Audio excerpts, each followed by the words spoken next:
So how have you got prepared for this event?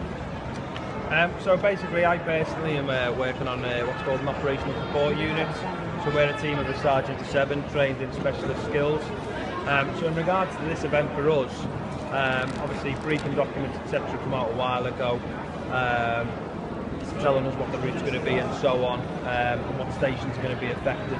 Obviously being British Transport Police, the railway is key for us. So therefore we plan out exactly where we're going to position ourselves on the station to ensure that we're best placed for any kind of response needs that there may be. Like, you know, if something happens or, you know, anything really that's going to kind of disrupt today's event, that we'll be best placed to respond to that. Is this the biggest event of the year for you guys as a group? I'd say for us, yeah, probably this year so far, yeah, it's probably the biggest one for us. Obviously, you know, originally it was 200,000 people that were due to be coming into the city today for this. I think obviously the weather's played a bit of a part. So yeah, not that many numbers have turned up today, still a lot.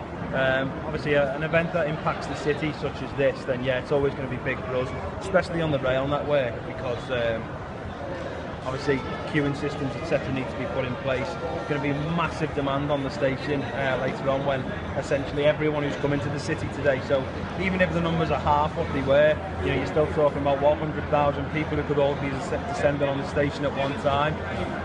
So it's a big demand for us, big demand for the railway. So yeah, I would say it's probably the biggest event this year. Finally, how important is it to keep you know, these major celebrities in a safe place for the top fans and audiences? How important is it, do you think?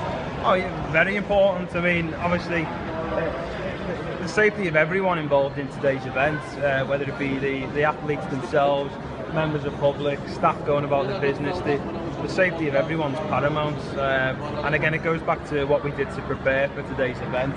It's just knowing really what place we're going to be best to respond to things if need be.